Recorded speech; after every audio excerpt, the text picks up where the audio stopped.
Well, we now know what Trolls World Tour made in its little premiere video on demand experiment, or at least we think we do. If we're taking Universal Studios' words at it, Trolls World Tour made about $100 million on demand rentals. Now, the first week, there were rumors that it made about $50 million, of which they kept about roughly 60 to 70% of that. It kind of depends, really, what format, or what store, I should say, that the movie was rented on. If it was rented on Vudu or Amazon or something, they paid a much lower fee. If most of those rentals were on iTunes, then they're missing out at least 30%, maybe even a little bit more. So the thing is, there's still no hard data to know exactly what Trolls made, but here's the thing. Universal definitely feels emboldened by Trolls. They believe the film will be profitable. If they announce a sequel anytime soon, you know it was profitable.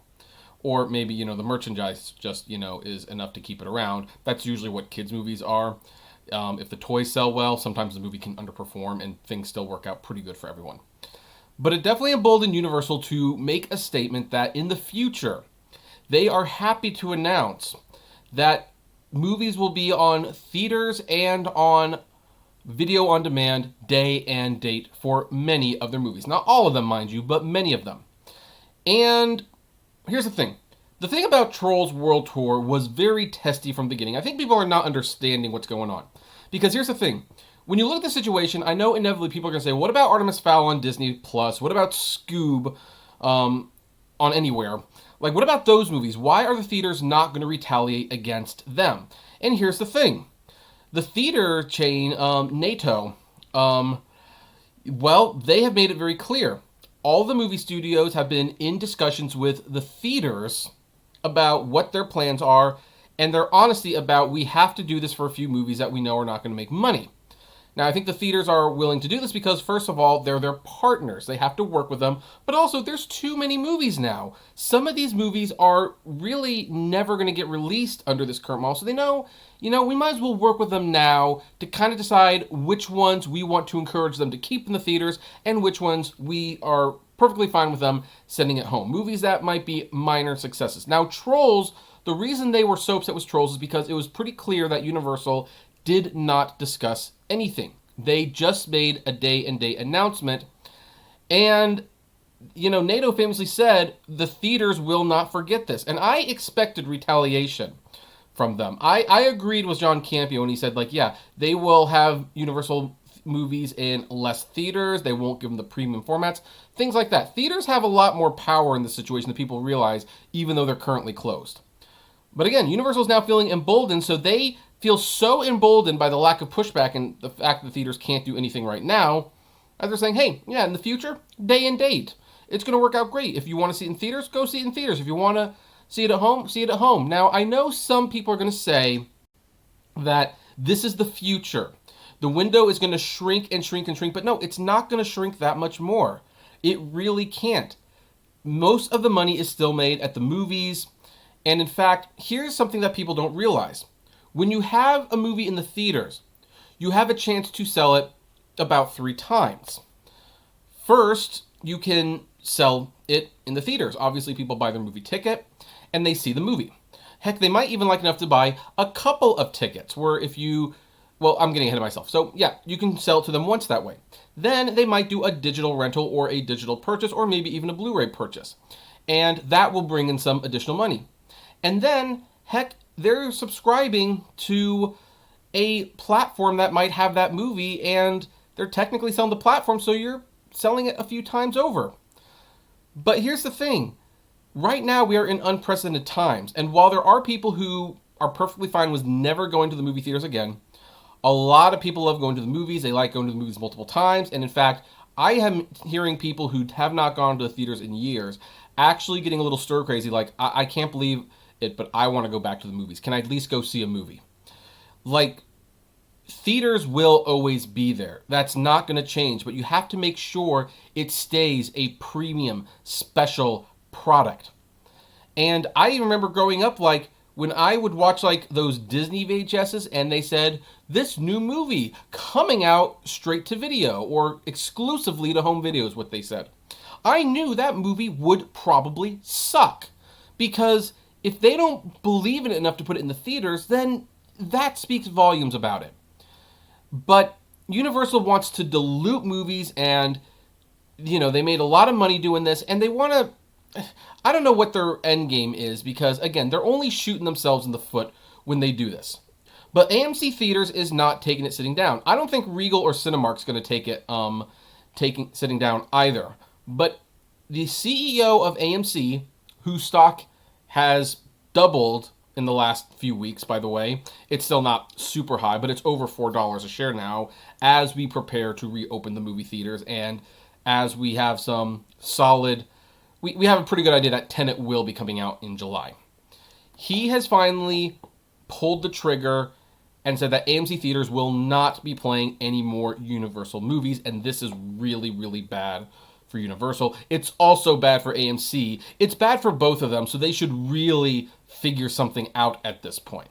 I, by the way, fully expect the CEO of Cinemark and the CEO of Cineworld, and maybe even the CEO of Alamo Drafthouse, to pen similar letters. I don't think Lemley is going to be writing a letter because they would probably show Universal movies. I mean, heck, they show Netflix movies, so, they're definitely they've got a different business model. But now then, let's read the letter that was written to Universal Studios.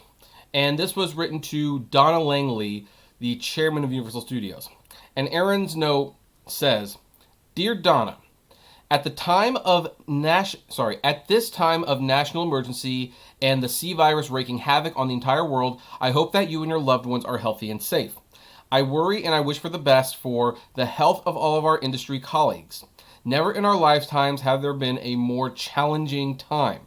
So, of course, you start out cordial, you start out kind, but then you start escalating it. "Amidst a global pandemic as a backdrop, I wish we were spared from also having to address a different issue that arises from Universal actions currently underway. For 100 years, AMC Theaters has served as a strategically critical and highly profitable distribution platform for movie makers, and for all that time, the exclusivity of the theatrical release has been fundamental. When a movie is only in theaters, consumers perceive it to be higher quality entertainment. Countless filmmakers and moviegoers believe that their creative works are best enjoyed by consumers on the big screen, and we all know that those theatrical releases indeed boost publicity, positive word of mouth, critical acclaim, and downstream revenues. And it should be noted that for every movie that, and this is my words of course, that was sent straight to video on demand, the filmmaker said very similar things, that they were disappointed that you wouldn't be seeing it in theaters, but they understood and they're glad that they could bring it home. So, the filmmakers are definitely on AMC side on this one. For much of the past 4.5 years, I have been in direct dialogue with Jeff Shell and Peter Levinson of Universal about the importance of a robust theatrical window to the viability of the motion picture exhibition industry. Throughout that time, AMC has expressed a willingness to consider alternatives to the current windowing strategy common in our industry, where the aim of such alternatives is to improve both studio profitability and theater operator profitability. I will say this is the one part of the email that strikes me as a little cold and maybe not entirely truthful, because AMC has actually not been very good at communicating. They have not budged on too many things. So that one I'm going to call Aaron out. He's definitely a traditionalist in this regard, and for good reason. He's trying to protect his business, and there's that old saying, like, if you give them an inch, they'll run a mile with it, which might clearly be happening with Trolls World Tour. So I call BS on this, but I also understand why he's writing this, because he knows this is going to be public, and he wants the general public to be on his side. Universal stated it only pursued a direct-to-home entertainment release for Trolls World Tour because theaters were closed and Universal was committed to a lucrative toy licensing deal. And also, it was on all the cookies, the snacks, the desserts, the billboards. I mean, the advertising money had been spent. I understand that. We had our doubts that this was wholly Universal's motivations, as it has been a long-standing desire by Universal to go to the home day and date. Nevertheless, we accepted this action as an exception to our long-standing business practices in these unprecedented times. In today's Wall Street Journal, Jeff Shell is quoted as saying that the results for Trolls World Tour have exceeded our expectations and demonstrated the viability of premier video on demand. Maybe that's premium video on demand. As soon as theaters reopen, we expect to release movies on both formats. Now, here's something that I should say, and I really need to make this clear. He's not actually saying all their movies are going to be day and date. He's actually saying that there's probably going to be a combination of some movies will go to premiere video on demand and some will go to the theaters. But here's the thing. If he is not discussing these plans with AMC, then they are effectively cutting their partner out of the loop. They're also throwing their partner under the bus because an average person is going to read this and they are going to assume, and maybe unjustly or not, that basically all of Universal's movies from this point on, hey, you can choose to see either in the theaters or at home, and that is something that AMC does not want to be known.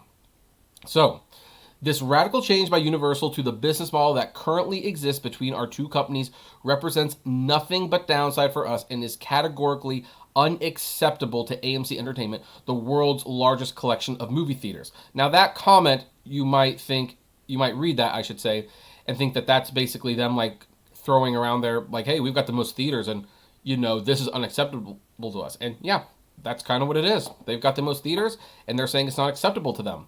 I mean, have a problem with that? Well, look at what Amazon does to get you your low prices and get back to me on that. Accordingly, we want to be absolutely clear so there is no ambiguity of any kind. AMC believes that with this proposed action to go to the home and theater simultaneously, Universal is breaking the business model and dealings between our two companies, which he's not entirely incorrect on because, again, it is well known that they did not consult with them on Trolls World Tour. They have broken their agreement before. They consider this breaking the agreement again. Therefore, they have no deal. It doesn't mean anything at this point. It assumes that we will meekly accept a reshaped view of how studios and exhibitors should interact with zero concern on Universal's part as to how its actions affect us. Because Universal, I can almost guarantee you Universal isn't thinking about them at this point. It also presumes that Universal, in fact, can have its cake and eat it too, that Universal film product can be released to the home and theaters at the same time without modification to the current economic arrangements between us.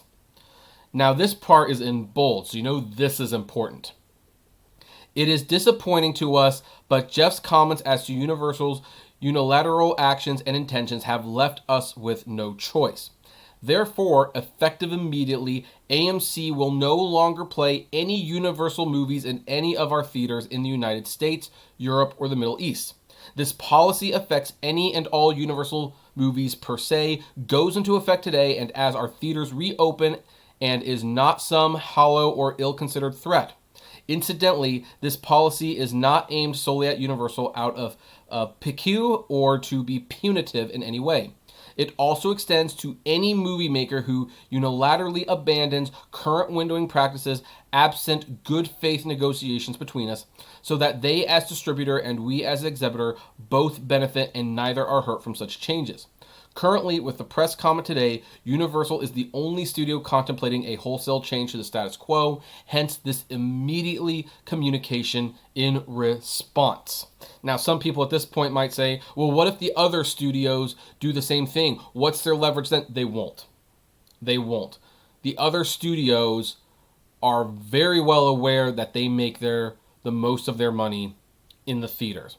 Warner Brothers is not going to be putting Wonder Woman and Tenet video on demand. Disney is not going to give up embracing theatrical distribution. I don't know why Universal is doing this because the next Fast and the Furious movie is not going to become a billion-dollar hit without theaters. And AMC has the most, and they've pissed them off. Now here's where it ends. AMC has invested significant time and energy with Universal executives over the past few years trying to figure out a new Windows model that would be beneficial both for your studio and our theater operations. Again, I call BS on that, but whatever. While Universal's unilateral pronouncements on this issue are unpalatable to us, as has always been the case, AMC is willing to sit down with Universal to discuss different window strategies and different economic models between your company and ours. However, in the absence of such discussions, and that seems to be the big issue, is that Universal is not talking with anyone about these things. And an acceptable conclusion thereto, our decades of incredibly successful business activity together has sadly come to an end. Now, here's the thing. This Adam Aaron knows he's going to get, hurt by this. The stock, which has been recovering, might take another beating because, do you want to invest in a movie theater that can't play the Minions movie? Do you want to invest in a movie theater that won't play Fast and Furious or the next Jurassic World? There's a lot of IMAXs that are in AMC theaters. Like, can IMAX overrule them for their screen? There's a lot of questions about this. Now, Universal actually did respond, and this is what they had to say. And they released the following statement. Our goal in releasing Trolls World Tour on premium video on demand was to deliver entertainment to people who are sheltering at home while movie theaters and other forms of outside entertainment are unavailable. Based on the enthusiastic response to the film, we believe we made the right move. In fact, given the choice of not releasing Trolls World Tour, which you would have eventually, by the way, which would not only have prevented consumers from experiencing the movie, but also negatively impacted our partners and employees, the decision was clear. Our desire has always been to efficiently deliver entertainment to as wide an audience as possible. We absolutely believe in the theatrical experience and have made no statement to the contrary. As we stated earlier, going forward, we expect to release all future films directly to theaters, as well as on premiere video on demand when that distribution outlet makes sense. We look forward to having additional private conversations with our exhibition partners, but are disappointed by this seemingly coordinated attempt from AMC and NATO to confuse our position and our actions. But you know what's going on about this, Universal? Let me explain why this became a big deal. It became a big deal because from what they are saying, you have not been in contact with them. In fact, really, I don't think AMC wants to kick Universal out of the theaters. Again, Minions. There's going to be so much popcorn sold at Minions. They don't want to get rid of Minions or Secret Life of Pets 3 or anything like that. But here's the thing. Universal has been going rogue. They made the decision on Trolls inside a box without any consideration to their partners who make them a lot of money. And then they made another statement, which, again, I don't believe they were saying everything was going to be day and date, but it suggested that some movies would be, and again, you did not consult AMC or anyone else about what that actually means. Therefore, AMC is calling your bluff. You do not want to get kicked out of the theaters. That much is very clear. So I believe Aaron Adam did this to basically force you to come and talk to them. I believe that's what this was. Now, is anything going to come out of the conversations? I think it will. Cooler heads usually prevail. I mean, here's the thing. If Sony and Disney could make a new deal with the Spider-Man character, I fully believe AMC and Universal can come to an agreement. Now, if Cinemark and Regal makes very similar statements, you will know that the issue was not necessarily Trolls World Tour. It was Universal going rogue, making plans without consulting their business partners, and that's just not acceptable. Now, again, I understand why this was Trolls, but really, they should not be talking like, oh, this was such a success, we're considering doing it for more movies in the future. It's like, that is a middle finger to your partners. And by the way, you're not going to duplicate the success every single time. Trolls World Tour came out during a time when we're all stuck indoors. We are going to be going out at some point. Probably within the next few months, the movie theaters will be reopening. And when that happens, people want to see movies in theaters again. You make way more money when you go to theaters first and then sell digital rentals and digital downloads and Blu-rays and everything like that. You make way more money doing that. So I don't even understand why you even broach this subject. I don't know why you broach the subject at all. By the way, for those of you who want to know how much Trolls World Tour supposedly made? It made about $100 million, according to them. We can't verify that, of course, but that's what they're saying. So, anyway, this is getting to be a mess. This is going to become a huge, huge problem if they don't figure this out. Anyway, I'd like to know what all of you think about this. I'd love to know. Comment below, like, favorite, share, subscribe, and as always, flame responsibly. Have a good one.